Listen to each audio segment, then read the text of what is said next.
I'm Steve Brooks, CTO at Bamboom Cloud. I'm here to take you through our technology house. And really what we're talking about here is what's previously been called digital transformation. Now, that's a useful term, but it's quite generic and it can mean different things to different people. It also tends to focus on the needs of an enterprise business, and what we're trying to show here is how things can relate to a small business or a medium business like yours. So what we're trying to show is the connectivity that all the tools that Microsoft have and how they relate to one another while still offering different solutions. So I'm going to jump right in. I'm going to take you through this house and see how all these different products work together. So right here on the ground floor, we've got Microsoft Azure. And this is a cloud platform, and it delivers lots of different services. But effectively, you can think about this as things that you'd otherwise have to run with on-premise hardware in a server room. There's a whole raft of different services wrapped up in Azure, but it's around delivering databases, storage, virtual desktops, analytics, AI. You might have none of these, or you might have all of these in your business. The idea is that you pay for what you consume, and Microsoft do all the setup, and then you manage it all through a portal. We manage that for you, and you just pay for what you use.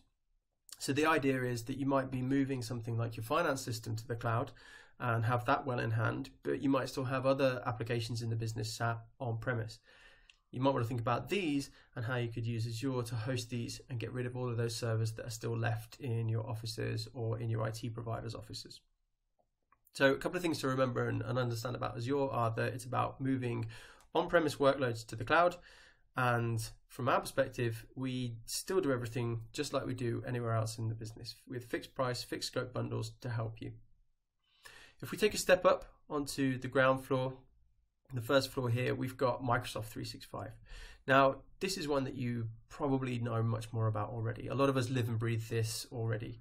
This is all of Microsoft's modern work applications, Outlook, Excel, PowerPoint, Word, along with the much more recent collaboration tool in Teams.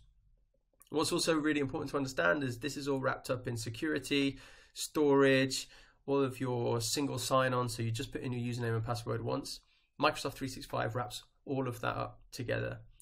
And a lot of us have already got it, but we don't necessarily use it to its full extent.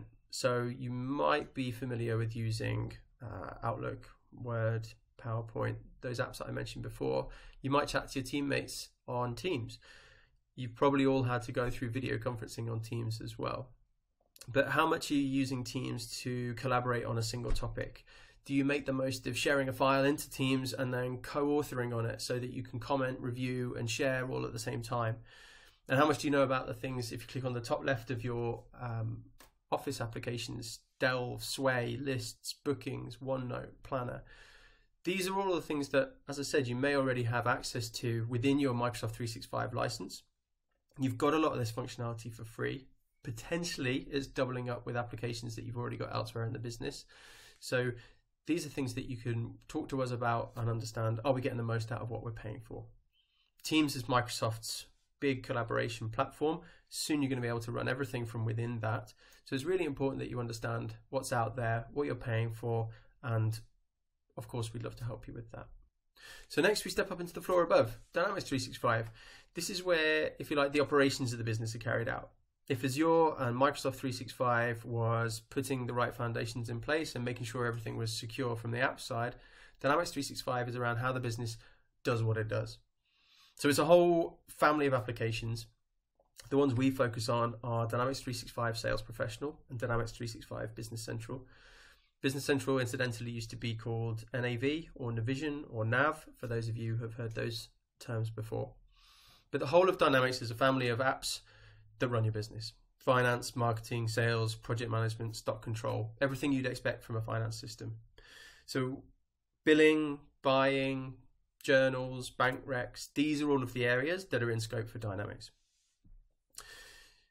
So the reason that we focus on Business Central and Sales Professional is these are the ones that are really dialed into small and medium businesses. So these are finance systems and sales systems for small businesses. If you're on Xero, QuickBooks, Sage, Exchequer, Business Central could be a good fit for you. And if you don't have a CRM, or if you're on something old, that could be a good fit for you on the Sales Professional side. So if you're already on the journey to kind of moving everything into a secure place on Microsoft 365, then it could be time to think around, what are we actually using to run the business? These tools, as you'd expect, will talk to each other. They play nice with each other. Data flows really nicely from one to the other. And in our experience, Business Central can go in extremely quickly, extremely effectively. You can be live in a matter of weeks. And the same applies to Dynamics 365 Sales Professional. And if we look up onto the top floor, Power Platform, this is 5 tools to help you get the most out of your systems. So this could be better reporting in Power BI, it could be better systems in Power Apps, or it could be better processes in Power Automate. And those are probably the 3 that are most applicable to all businesses. So if you're running a business with a series of spreadsheets, reporting, stock taking, timesheets, you could be thinking around putting Power Platform in to replace those. So if you're kind of hand cranking your way through spreadsheets to do reporting, then Power BI could be a neat tool to do the job.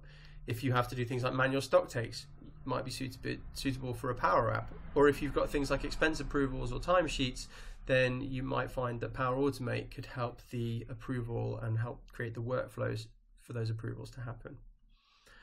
So it can be quite hard to talk about Power Platform because it isn't one size fits all. Different businesses may need different things from it. So manufacturing may need more insight into their stock on the water, cash flow and stock control, whereas professional services industries might have concerns around efficiency or reporting visibility, billings and timesheet issues. The idea is that Power Platform lets you take the data out of your business and do something more with it than you can do currently, or can do currently just with spreadsheets. And it's extremely open, extremely flexible. And again, we can help with that. We can help understand the business processes and interpret those in the right way. So you can see how all these tools from Microsoft operate in different areas of your business, your house, if you like. And while you might be happy with what's running on one floor, do you have things lined up or on solid foundations on the other floors? And are you in a position to get the best out of what you might already have access to? Thanks for listening. And of course, contact us with any questions you might have.